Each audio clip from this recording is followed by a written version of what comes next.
Hello and welcome back to Suspended Fanimation. I am your host, Dennis Patholkis, and this is iZombie, Season 5, Episode 10, Night in the Zombie City. Excuse me. Welcome, everybody. I forgot my glasses, so I was actually trying to read that, and it was a little bit on the blurry side. So, welcome, everybody. Yeah, I know it's kind of a late one for you guys. It's late for me, too, because I don't get the East Coast feed like I was telling you guys there a little earlier in the chat. Unfortunately, so I have to watch the West Coast feed. So, yeah, and that's at the normal time for me. Hey, Joe. Hey, Jar. And Joe Greer the third. And Pen Farm Girl who had to split. So, because she has to like get up in the morning and all that kind of stuff. I don't know what that's like at all. Yeah, actually, I do. So, actually, a decent episode. I mean, again, not groundbreaking, but it had some stuff near the tail end there that was actually pretty damn good, and a little bit sprinkled throughout it as well. So, uh, before I get started, let me just do a little business in the front here. If you like what you see in this video, hit the subscribe button, hit the like button. If you don't like, you can hit the dislike button. Just I ask, and go down in the comment section there. Tell me what it is you don't like. Give me some constructive criticism. You can also, if you want to know when I'm going to be on live again next, you can hit the bell down below. If you've already hit the bell, don't hit it again. It will unclick it. You can go into the bell notifications, get in as many or as little notifications as you want from me. If you want to see when I'm going to be on live, my schedule is up on suspendedfanimation.com. And it's also up on my Facebook page, the same name. I have a Twitter, I have an Instagram. I also have a Patreon page, but I don't have the tiers set up as of yet. I will at some point in time. When I get to it, unfortunately. So, with all that out of the way, spoiler alert, I am going to spoil the shit out of the episode. If you haven't seen the episode, go and watch it. Come on back. This will be a video. You can comment down below in the comment section. And thank you, Viking Bitch, for the paddle. All right. With that said, let's get started here. Yeah. So we open up with the Joint Chiefs meeting, and of course, they're watching the footage of the Romero zombie rampage at the Pi Day celebration there, and yeah, the general sees his daughter going full on Romero, running into the crowd, and is pretty pissed, and he wants to turn Seattle into a parking lot. And they're like, you know what? No, we're going to vote on this thing like we normally do. We'll vote on it tomorrow. So they all go home for the evening. In the meantime, Ravi tells Liv that Beanpole Bob is her father. Dun, dun, dun. And of course, he's the one who has invented Utopium. She immediately confronts him. She goes over to his place, confronts him, and wants the Utopium formula from him. But he says he was doing so many drugs that he doesn't remember what the formula was, and can't help her, unfortunately. And she believes him. Yeah, Anyway, in the meantime, there's a murder. She gets a call for a murder, and it's at Donnie's bar, and it's in the back where they have a bordello going on in the back there. And we have a PI, Frank Chisel, who is dead. He has a ice pick to the back of the head. And of course, the woman that he was with, Bunny LaFonda, is nowhere to be found. And the waitress that was helping them, Jane Harlan, was the last one to see them both, the last one to see them both together. So, of course, Liv decides that she's going to eat his brain. And we get the montage of her making food. And of course, it's hard-boiled eggs because, of course, hard-boiled detective with some brains added to it. And, of course, she goes into PI mode. And they bring in Jane Harlan into the police station, and they're interviewing her. And, of course, Liv is all in, the Raymond Chandler-esque kind of PI mode and everything like that. And she doesn't know where Bunny is, of course. And she says that she hasn't seen them. She brought a drink, she dropped the drink, cut herself. That's where the blood came from, and then she had to leave. And that left the two of them alone. And that was the last she saw of them. So they let her go. And in the meantime, Clive gets a phone call, and that Bunny is dead. Bunny was actually found inside the walk-in freezer at Donnie's. She also had a nice pick to the head. She was killed an hour before the PI was. So we find out now that Jane was actually lying, and now Jane is out into the wind as well and gone. So Blaine comes into the bar, and Donnie tells him that Bunny had died. And of course, he takes a heart. He goes, "Oh, that's bad." He goes, "You find a replacement for her yet?" And he's very nonchalant about finding a replacement for her pretty quickly. And of course, he reaches over the bar and takes some money from the rainy day fund. And Donnie's like, "Hey, that's the rainy day fund. What the hell are you doing?" He goes, "Well, it's a rainy day. We've seen it outside. It's raining." Of bump, of course. And he leaves. And in the meantime, Darcy gets kind of pissed off, grabs her jacket, and leaves. And Donnie's like, "What the hell are you mad about? What's going on?" And of course, we don't even know because it was very underplayed on this one. The writing wasn't horrible, but it wasn't good either on this one. So Ravi does the autopsy on Bunny, and that's when Martin comes in saying that he might be able to remember what the formula is if he works with Ravi, because he knows that Ravi has been working on a cure with using utopium. If they can walk him through it, what he's been doing already. And he of course gives Ravi a little piece of information of one of the chemicals that's in utopium that is easily overlooked. And Ravi's like, "Oh shit, I've been using Max Rager in doses, and it's been lighting up these rats' brains." He goes, "Well, where are you getting Max Rager from?" And he tells Martin that Fillmore Graves bought out the company, and they've got cases of the stuff left. They're the ones that are stockpiling it. And he knows somebody at Fillmore Graves, and that's what he's doing, is he's using his connection there to get some Max Rager every now and then to continue his experiments. So we find out that Ravi has still been doing experiments. Again, something they should have been brought into this series a little bit earlier than episode 10. And we've got 3 more episodes to go. Yeah. Again, like I said, it's kind of been bad writing for this last season. I'm kind of disappointed that it's going out this way, but hey, at least they're wrapping it up. But hey, what do you want?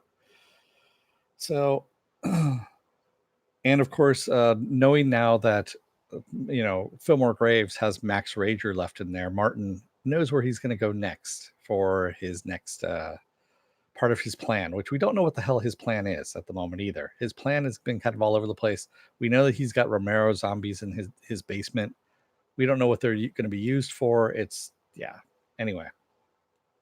So he tells Peyton, of course, Ravi tells Peyton that he's been working with Martin, and Peyton says, you might want to watch out. He's kind of a sketchy guy. I don't think, he's all that reformed. And Ravi's like, no, don't worry about it. Everything's going to be fine.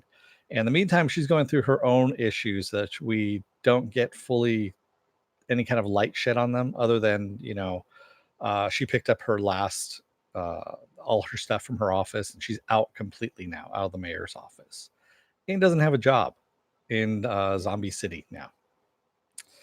But wants to get drunk pretty much with everybody every night. That's what usually we do when you're unemployed at that point.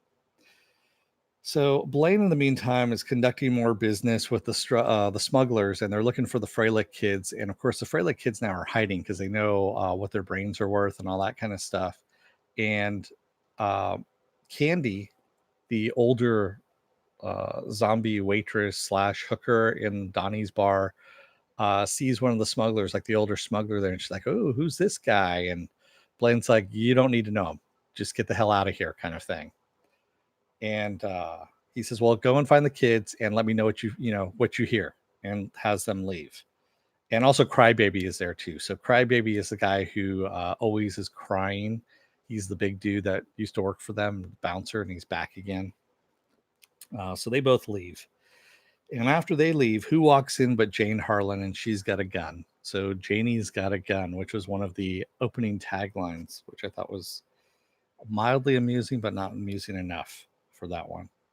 And she's got it trained on Blaine, and he wants to know why she came back to the scene of the crime, and why she killed them. And of course, she's not telling him anything. And then Blaine ends up dropping a bottle, startling her, knocking the gun out of her hand and grabbing it from her and disarming her. And they're basically trading back and forth these little quips. And before he knows it, Crybaby has come back in with a baseball bat and knocks her out. He goes, "What'd you do that for?" And we see that she has a knife and had a knife in her hand. And he says, "Yeah, it's always the pretty ones you got to watch out for." And so Blaine makes the comment that, okay, so what do we have to crack open her skull with? So he's going to eat her brain now at this point. Yeah. Just to find out what the hell she's been doing there, what she had to do with the murders, why she murdered these people. Yeah. In the meantime, Major gets some news that people aren't using the key cards properly at Fillmore Graves. It's kind of a mundane little tidbit, but it comes into play later on. And so, that it's just a little tiny scene, but it is important. Liv, in the meantime, is bothering Clive about searching Chisel's place. And he's like, you know what? We're going to get a warrant in the morning. We'll go and we'll search the place. Leave it for now. Go home, get some sleep. She's like, screw that. I'm going to go anyway. She takes a look at his file, sees where his address is, and decides to go. So we see Chisel's window get broken into, his office window get broken. And it's Blaine that actually breaks in. And just as he walks inside and starts looking around, the light turns on and we see Liv sitting inside. And she goes, "You looking for this?" And she's got a ledger of all of Chisel's clients. And they, of course, trade PI, the kind of Raymond Chandler-esque banter back and forth a little bit when some cops come in because, of course, the alarm got set off. And they're like, "What the hell are you doing here?" And they're like, "Don't mind us. You know what? We didn't find anything. We're going to be leaving anyway." And so Blaine leaves, and the cops tell her, you might want to leave as well. They know who she is. But again, kind of a weird little filler spot in that. There's some really weird shit that goes on in this, and that doesn't really. It's padding. Let's just put it this way: it's padding on the main story, which is the whole Max Rager Utopium thing, which I wish they would focus on more in these episodes, considering that we're near the end here, rather than doing the whole murder mystery. I'd rather have them focus on the last 4 episodes on this whole stuff. Even the dead enders at this point, I'd rather bring in than have another murder to be solved. I know that's their MO for this show, but man, that's all I really want is I want them to kind of go out pretty well. They've done this before, where they've actually focused on the main story instead of doing the murders. They have done it, but no more. In the meantime, Major is at Fillmore Graves, a late night. He's in the locker room. He's changing, and a janitor comes in, and he's like, "Oh, because I'm getting out of your hair. Don't worry about it. You have the place to yourself." And introduced himself. He goes, "You kind of new here, right?" And the guy says, "Oh, newish. I'm, I've been here for a little bit." And introduced himself as Crawford. And as Major's walking away, he goes, "Wait a minute. Why do you have 2 key cards?" He goes, "I'm the guy who actually runs the place, and I only have 1." And Crawford kind of stammers a little bit. He goes, "Okay, why don't you come with me and we'll go and talk." And Crawford freaks out, turns around, starts running, and runs headfirst into the wall, into a hook, impaling himself in his head, killing himself intentionally. Not by accident, but intentionally. And Major's kind of looking at him like, "What the fuck?" You know? We all said that too. What the fuck? Clive, in the meantime, is yelling at Liv for breaking into Chisel's office, and she tells him about, Blaine being in there as well. And that's when she realizes that he was doing the same thing. She realizes that he was doing the same thing with his hands that Jane was doing in the interview, and realizes that he was on Jane's brain at this point, and that Jane is dead, and that he ate her brain. So they, of course, bring him in for questioning. Clive brings him in, and they start questioning Blaine. And he has a vision of Bunny on the phone with somebody offering her the cure. That she says, well, first of all, she says, "How did you find me?" And then she goes, "What? The cure?" Okay. And then she's going to meet him. And then when he won't give them what he saw, Liv slaps him. And Clive's like, "All right, you're free to go. See ya." And Liv is pissed off. She goes, "Why'd you let him go?" He goes, "Well, because you violated the rules and we have to let him go. Otherwise, he's going to bring a lawsuit against the police department for, assault." Yeah. And he tells her to go home, take a brain tube, and eat that to get off of the excuse me, off of Chisel's brain. And of course, she's not going to do that.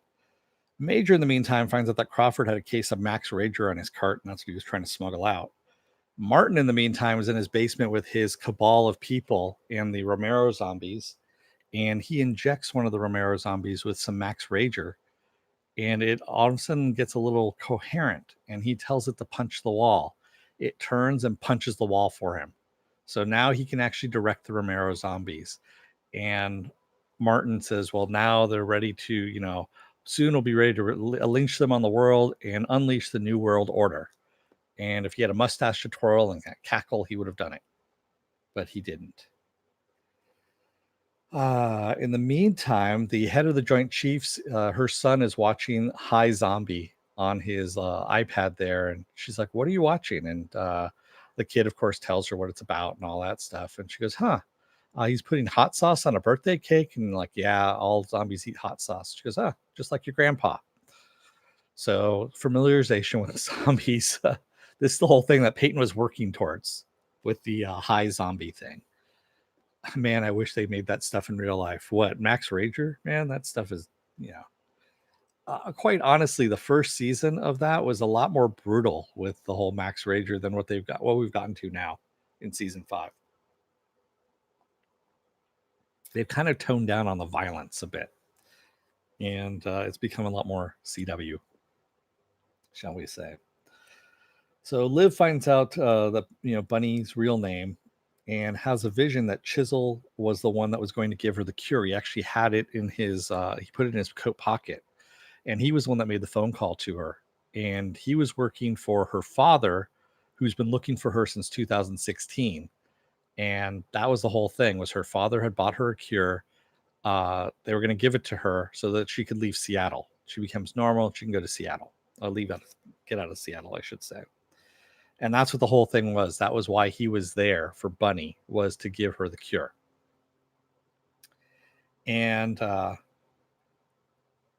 this is, of course, before they find out that Jane killed Bunny and Chisel, stole the cure, and hid it someplace before Blaine killed her. And so Blaine ate her brain to find out where it was. This is the working theory that we have going on now. So Blaine, in the meantime, is searching the bar for the stashed cure, and this is while karaoke night is going on in the bar. And Liv and Peyton come in, and Peyton just wants to get drunk. That's all she's been trying to do this entire episode. She wants to get drunk with people. No one wants to drink with her, unfortunately. And she's kind of pissed. And Liv goes to go and search the bar. She goes into the kitchen, and Peyton orders some tequila. And I love, just tequila neat. And I love how Candy asks her if she wants any salt. And Peyton says, what am I, 16? Which is the good response for the tequila. Yeah, you don't need salt with that, man. Just drink it. I mean, if you're going to drink tequila, you know where you're going with that. You don't need to cover it up.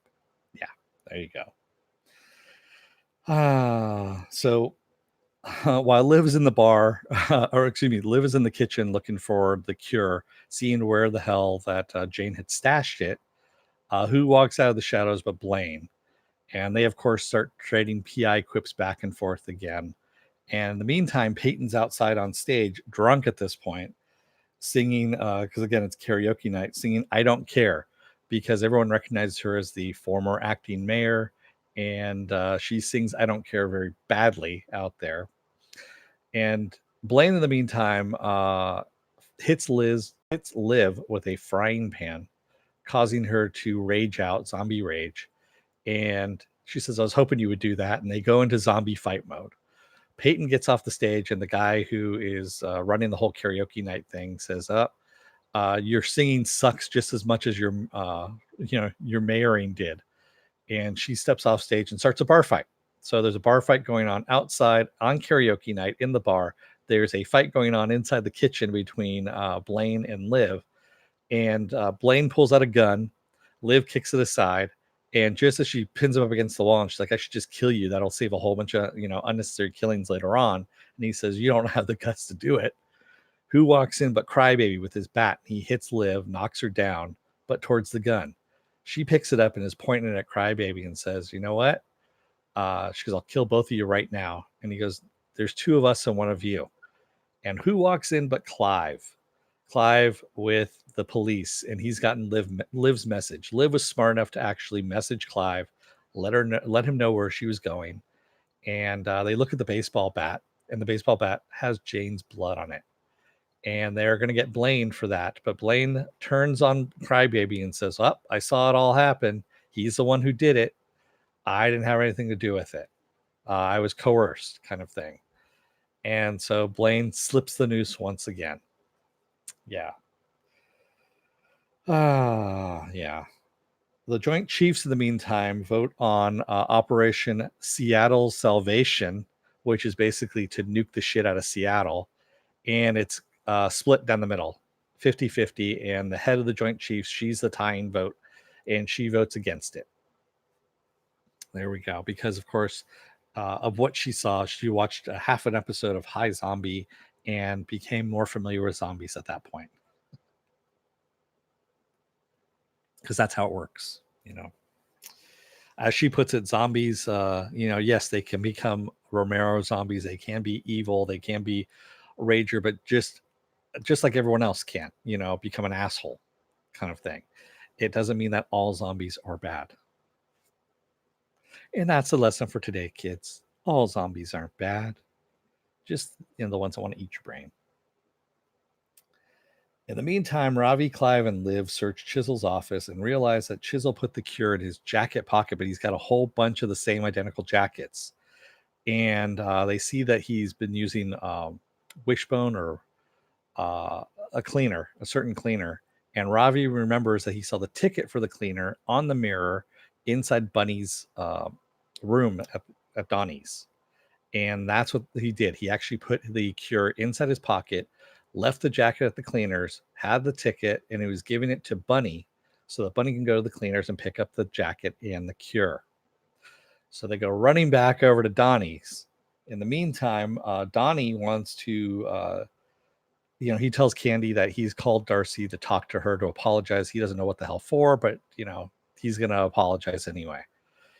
And at that point, they walk in, Ravi, Liv, and Clive. They go into the room. Blaine's there as well, and of course the ticket's gone. They don't know where it's at. Who do we see? So Clive tells Ravi to call up the dry cleaners, tell them not to give out the jacket. But just as the phone's ringing, who walks in to pick it up but Candy? Candy is the one who had the ticket. She picks up the coat, grabs the cure, slips it into her bag, and she jumps on the back of the bike with the smuggler she was flirting with, Blaine's smuggler, and says, "Where are we going?" And they're going to Oregon. They're leaving Seattle. And that's it for for Candy. Candy's out of there. So Darcy, in the meantime, comes back to the bar. Donnie apologizes, and she goes, "What are you apologizing for?" He goes, "I don't know." And she goes, "Well, basically what I was pissed off about was how nonchalantly you were just going to replace Bunny. She was dead." And she says, "I was wondering if you were going to do that to me as well when I die, if you were just going to replace me that easily." And he's like, No. You're completely different. In fact, he says, and he gets down on one knee and proposes to her, and she accepts. Yeah. Liv and Ravi, in the meantime, find out that Candy stole the cure and left town. Of course, she's gone, and another cure has slipped out of their fingers. Peyton, in the meantime, makes a crack about her head hurting so bad, like a hook got put into it. She goes, "Oh, is that too soon?" And they're like, "Well, what are you talking about?" And Ravi talks about the body that they got from Fillmore Graves, and of course, Major fills him in a little bit more that the guy Clayton, I think his name was Crawford. Excuse me, Crawford said that he had stolen a case of Max Rager, and that's when Ravi kind of puts two and two together and goes, "Wait a minute." He goes, "I just told your father that no one knew that was actually sitting there at Fillmore Graves." He goes, "I told your father, and suddenly there's a robbery of this there. What's going on?" And he goes, and that's when Liv says, "Well, there's a room down in his basement that's locked. I can't get into it. But tonight he's going to be at his AA meeting. Why don't we break in and take a look and see what's in there?" So they break in, and what do they find? But they find utopium, a lot of utopium from 2013. For some reason, he dated it. Who knows why, but he dated it. Um, and just as they're grabbing some utopium to get out of there, who walks in upstairs but Martin? So they're trying to get out, and they pull aside the curtain and see all the Romero zombies. So they're trapped between her father and the Romero zombies. Yeah, that's Liv's father's basement. Liv's father's basement, not Liz. Yeah. Again, like I said, it was moving pretty fast. If we had a little bit more on this one, if they had stretched out that portion of it, it would have been better. So we would have gotten a little bit more story on that instead of having to rush it. Instead, we spent more time on the murder, which we didn't need to.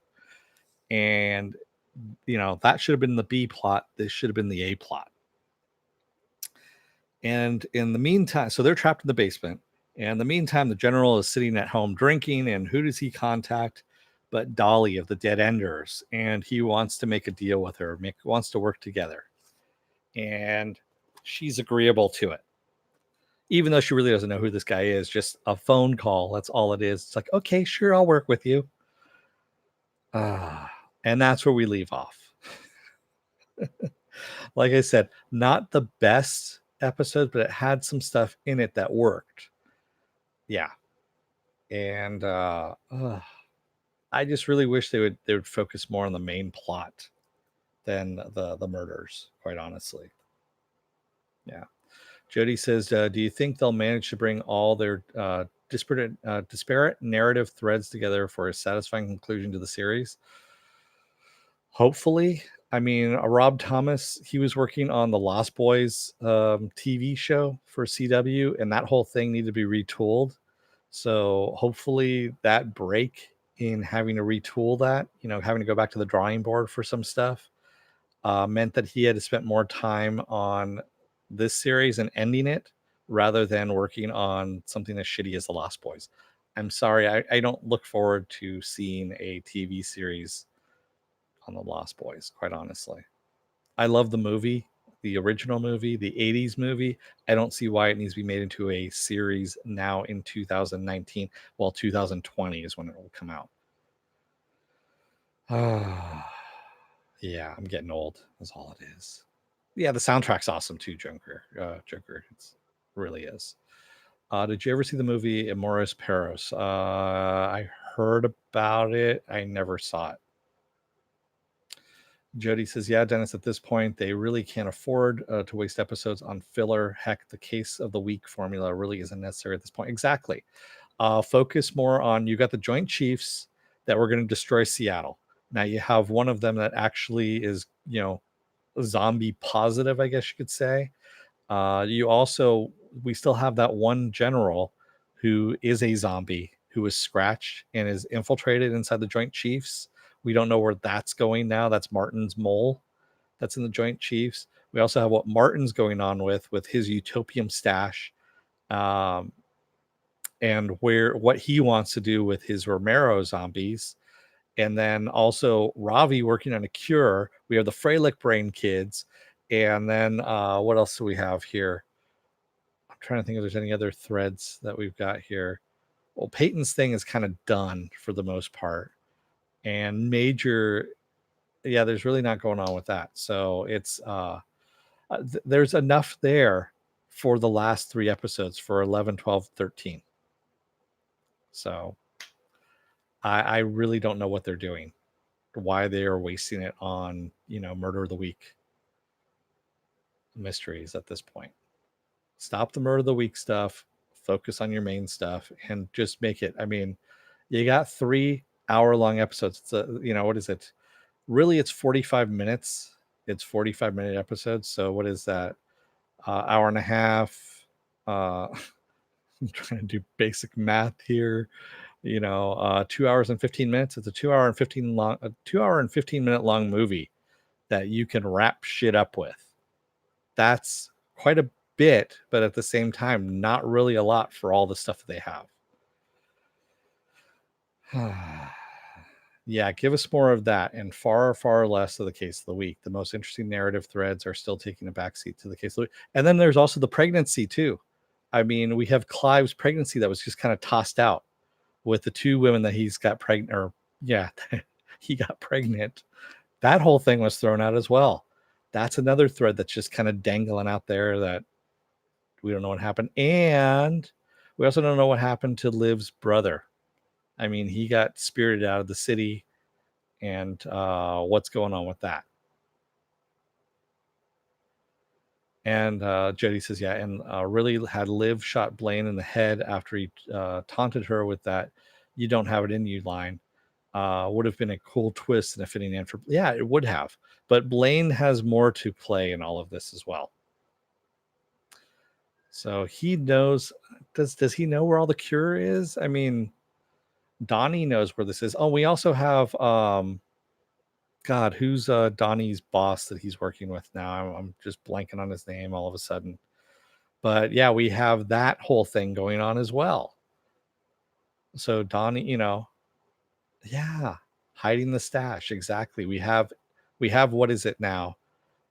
8.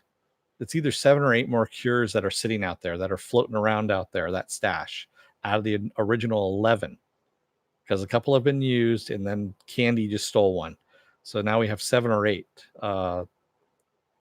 portions of the cure out there, those syringes that Ravi had made. Yeah. So there was enough shit out there that really they shouldn't have wasted this episode. They really shouldn't have wasted this episode at all. They should have used it to start tying things up. This should have been the point. You start tying things up and make all the episodes about all your loose plot threads that you've got going on. Yeah, Blaine lost track of the cures he stole. And Donnie's boss, Mr. Stacy. Yeah, Stacy boss. Thank you. Yeah. Exactly. Thank you, Jody. I couldn't remember his name, and I wasn't about to go and rifle through my notes. I know it's in there. It's just hard to find. They're not color coded or anything like that. So yeah, again, you got 3 episodes left. Fucking use them well, man. That's all I'm gonna say. And take the B team writers off of the table at this point. Bring in the A team writers and have them write your final 3 episodes. I like the series. I really do. I just want to see it go out well. That's what I really want. I really want to see it go out well. But I don't know if that's going to happen.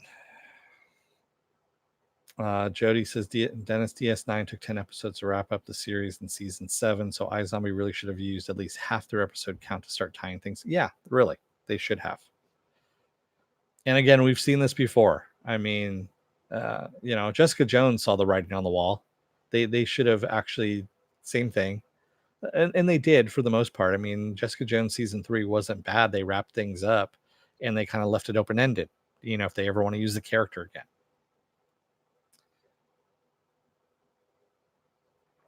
So that's all I'm saying. If you know that your endings are coming, really wrap them up. That's all I'm going to say. Wrap them up well. Joker, you're enjoying Jessica Jones? Good. Yeah, it's actually a lot of fun. I liked it. It wasn't a bad season. Yeah, we really don't want a Game of Thrones or a Lost situation with iZombie. Exactly, Jody. Game of Thrones rushed through things. They didn't know where they were going. Lost, the less said about Lost, the better. Stranger Things will have to wait. Stranger Things was good. Season 3 was actually really good, Joe. I have to admit. I know a lot of people don't like the way Hopper was treated in this one, but I thought it was fine. Reading more and more things on the internet, and people are uptight about shit. So everybody's uptight about something. That's all I can say. That's like, man, you just gotta chill sometimes. Just go with it. You really do. I mean, yes, there are things, speaking of, rolling with things. So someone called me out about Krypton, that I'm not liking the episode, and I'm bashing every episode. It's like, I'm not really bashing every episode. I'm calling out some stuff that really shouldn't be when you have, 80, 90 years of canon behind you on that episode. That's something else. That's something different. When you have it based on something that has decades worth of material and you're kind of poo-pooing it, or not really following it, and you're not following the timelines on it, even though you are talking about timelines, that's a different thing altogether. And that's one of my pet peeves. Yeah, I know Game of Thrones writers are still getting heat on Google. They're getting. They're supposed to be doing a panel at Comic-Con, and I'm fairly sure there's going to be a whole bunch of angry nerds that are, oh, you messed up my childhood. Yeah, whatever, man. Jody, don't go into spoilers there, Jody. Some people haven't watched it yet. Yeah. Jody says, Dennis, you're calling out Krypton on its missteps. That's a totally different just from bashing it for the sake of bashing it. You're allowed to. Yeah, exactly. And that's, I mean, I like Krypton overall. There's just certain little parts here and there that I'm calling out that I would like to see. And I understand it's a sci-fi channel show. It's got a budget that's smaller than they're going to get on Amazon or Netflix or anything like that. Granted, but at the same time, if you realize that's where your budget's going to be, then play to your strengths. Do not, you have some good actors on there. Pump up your writers, really. I mean, really pump up your writers. You need the writing that's going to match your acting because you don't have the money for the sets or the special effects. So you need to do that. And then you also have to have people that are knowledgeable about your DC characters as well. And realize that Lobo didn't come 200 years before Superman did. That's all I'm going to say.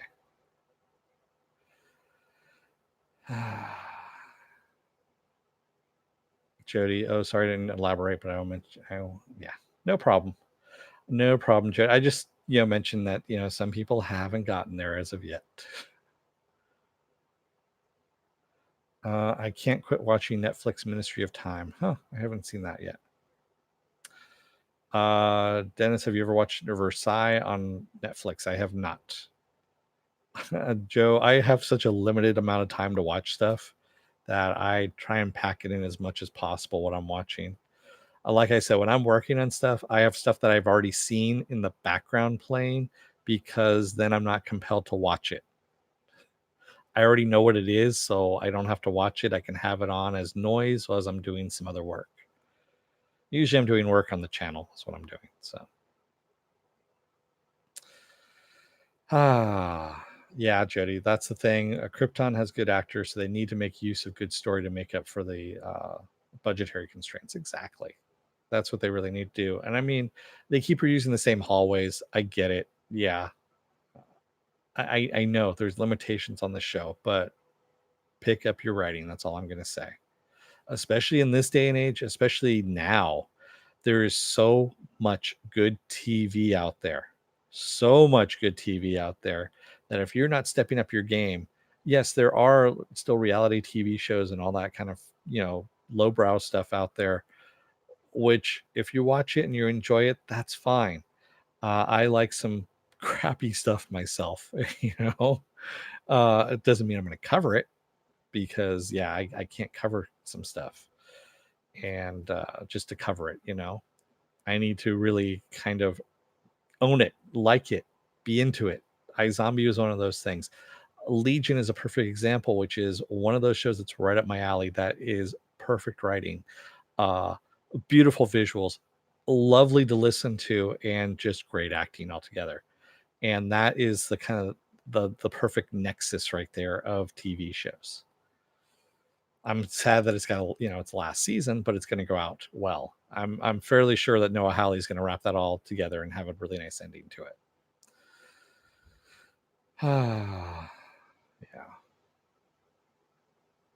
Yeah.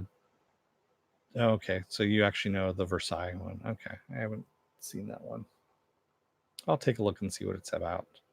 I'm getting ready to dump Netflix at some point in time, probably when Disney Plus comes out, since Disney Plus is only going to be $7 a month, $6.99, and Netflix is now what, $12 a month, something like that. Yeah. Jody says, case in point, there's this cheesy show on CBS called Blood and Treasure. It's trying too hard to be everything at once, but aspects of it are fun. Admittedly, it isn't the best. Yeah. And I mean, there are guilty pleasures out there. There's stuff out there. I mean, like Supergirl. I'm not going to cover Supergirl, but there's some aspects of Supergirl that I like. Like they actually do hit some stuff from the comics in there. One of the things that makes me kind of giddy when I watch it is when they go to the Fortress of Solitude, and the Fortress of Solitude has Kellex in there. Who the hell is Kellex, you say? The nerd that I am knows that Kellex is the robot. It was a from the 70s. I believe Curtis Swan was the one that actually put that in there. Was one of Superman's robots in the Fortress of Solitude that helps him clean up and do whatever and stuff like that. So we had all kinds of different robots. We had Kellex. We also had the Superman life model robots, all that kind of stuff. And that was one of the things that just kind of made me giddy that they put that in there. It was one of those little tiny things, but it's like, okay, I'll give you that. Someone actually read a fucking comic. That's what I like about it. So that's all I can say is if you're going to base it on something like this is based off a comic too. iZombie is based off of a comic. And is that Ming behind you or Dead Man? That is Dead Man. If you're talking about the skeleton over there, that is Dead Man. Yes. And Superman, Kingdom Come Superman standing next to him. Yeah. So with that said, I'm not going to let this go on too much longer because some of you guys need to go to bed.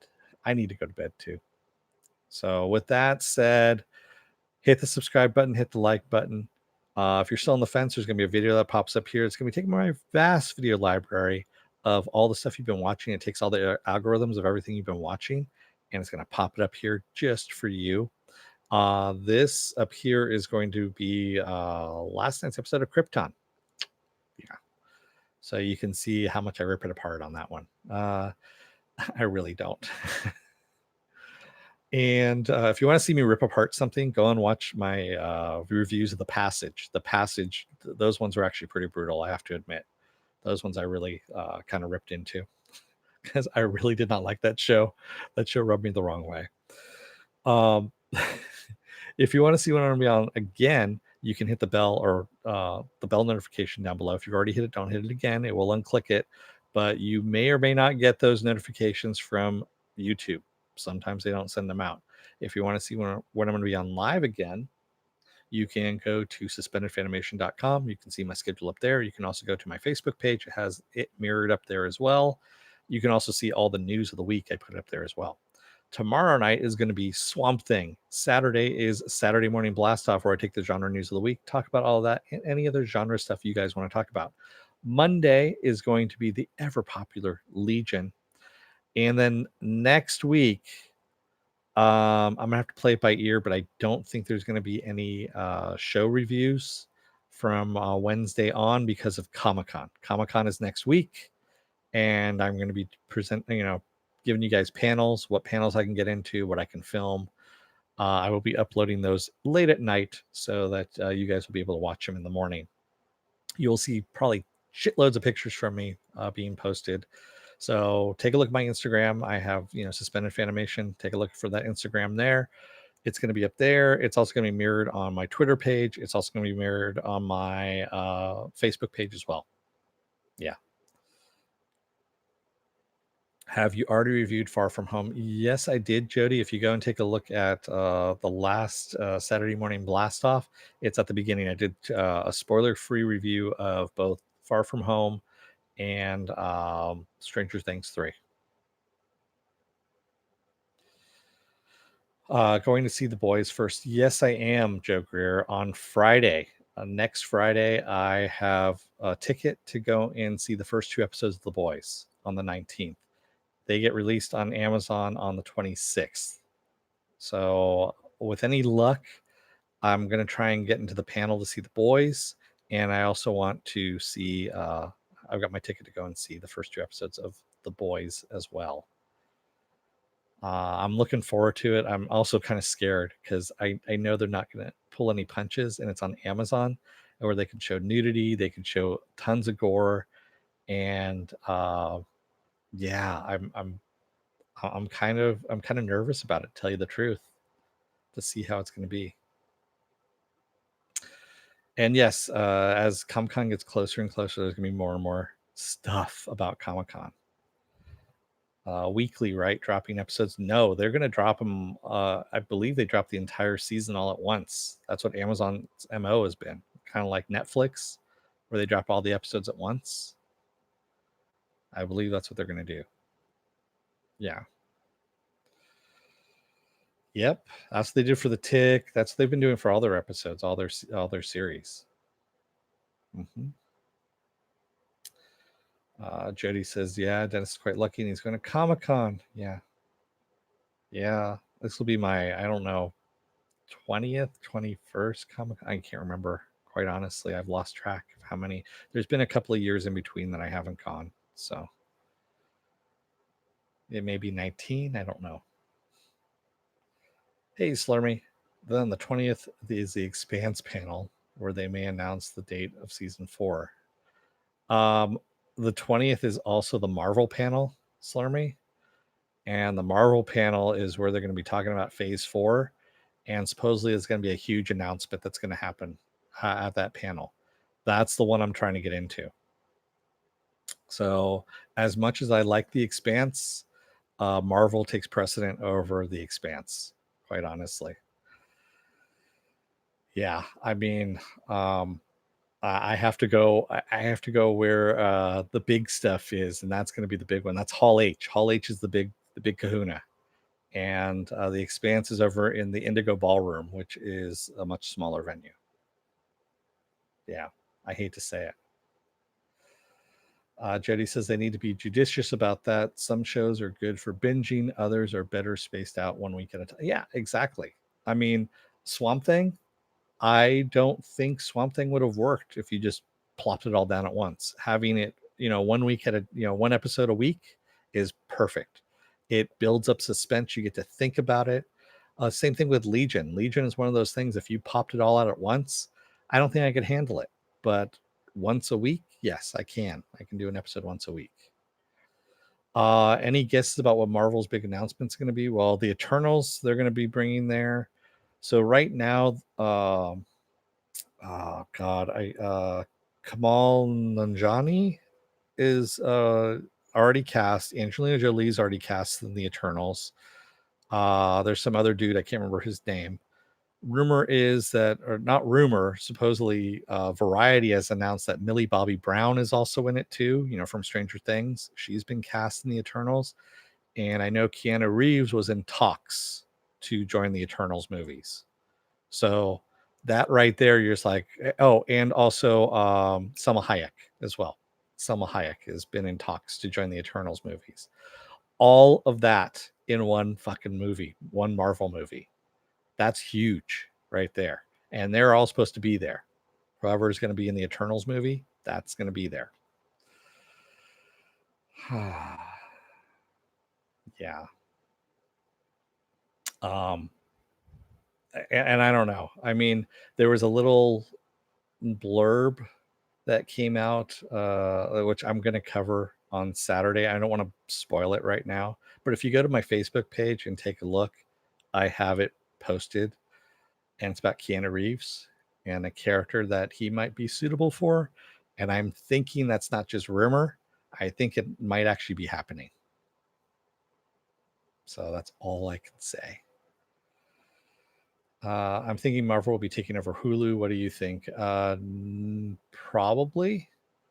I mean, they keep putting series on there. Like, what is it? They have those 4 animated series that are happening on Hulu, and then what else? They have a live action show that's supposed to be going on there as well.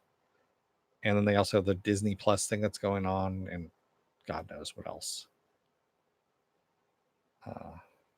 Yeah.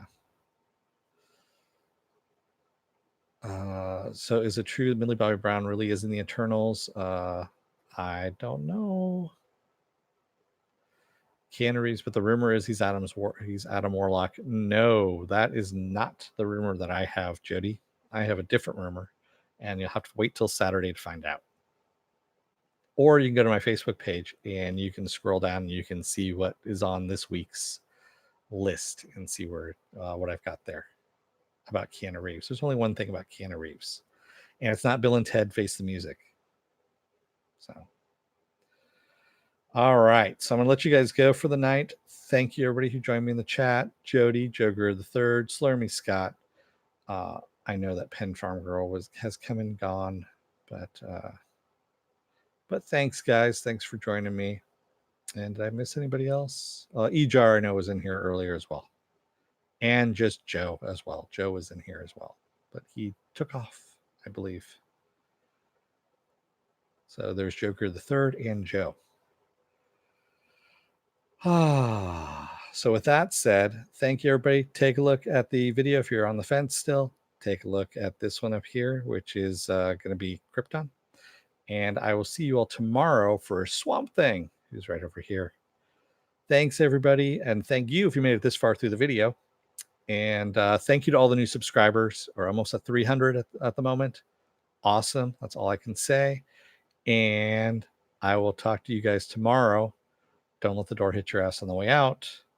Otherwise, you may find out that you've run out of time and are not able to wrap up your series properly on the CW. Thanks, everybody. Good night.